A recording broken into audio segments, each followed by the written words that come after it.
Hi, welcome back to my channel. So, pakita ko lang ngayon ang pangalawang araw ko dito sa Occidental. So, nagtutuwa ako ng training ngayon. So, katapos namin ng training. So, lunch time na ngayon. At naghintay lang ako ng mga kasama ko para kumain na kami. So, ayan. Pero dahil wala pa sila, nag-igot-igot muna tayo. Ipakita ko ngayon. Ayan. Yan yung Occidental dito sa Cozumel, Mexico.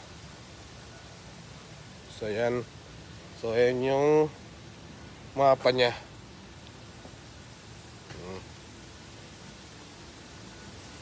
Ayan.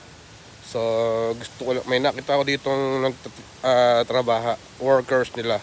So obviously makikita nyo dito mga manggagawa nila medyo may edad na. So nakakabilib, wala silang discrimination sa trabaho or sa edad. Kahit ano, na-hire pa rin nila. Ayan, ayan o, nakikita nyo sa likod ko. Yun yung isa sa manggagawa dito nila. So lapitan natin, lokal siya. Hola amigo, kamustas? So ayan, lapitan natin siya. Kamustahin lang natin si amigo. Amigo, ¿cuál es tu nombre? Santos. Santos. Santos. Yes, you look the workers from Occidental. I talk my speak language. You speak Spanish or Spanish only, not lang English? Spanish. Spanish? Sí. See, I understand Spanish but a little bit. Yeah, Santos. That's why I'm questioning to you. ¿Cuál es tu nombre? Santos. Yeah. I mean, what's your name? ¿Cuál es tu nombre? That's why he said Santos. Yeah, I know how to speak Spanish but a little bit. Yeah. Nice to meet you, sir. Yeah. Gracias. Yeah. So, ayan po, nilapitan na natin yung isa sa manggagawa nila. So, medyo may edad na, di ba? So, pakita ko lang din yung iba pang venue. Ayan. Nandun kayo na tayo sa parang ano nila, tawag dito, convention hall. Doon tungo sa amin nagte-training. Pero dito parang part to siya. Ayan. Actually, meron mga fountain siguro, hindi lang nag-ooperate yung fountain. So, ayan. So,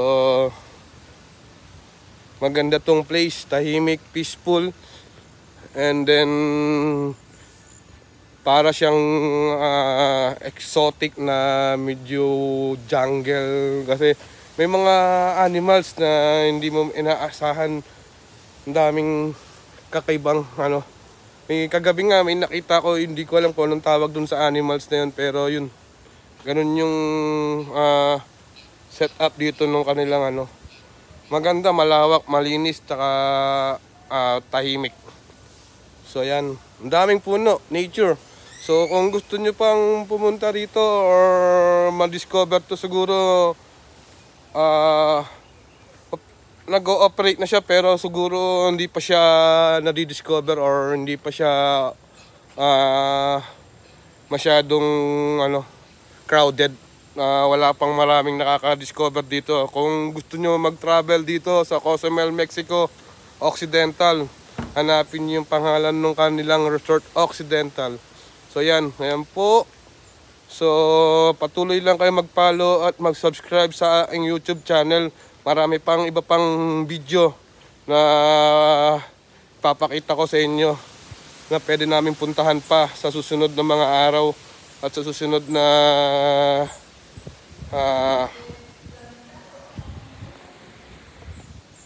mga video pa na makikita nyo. So hanggang dito na lang. Ayan, ay pakita ko sa inyo, may mga gold card din siya. So hanggang dito na lang ulit. Patuloy lang kayo mag-follow at mag-subscribe para mapakita nyo ko pang iba pang video. So hanggang dito na lang. Ciao, adios.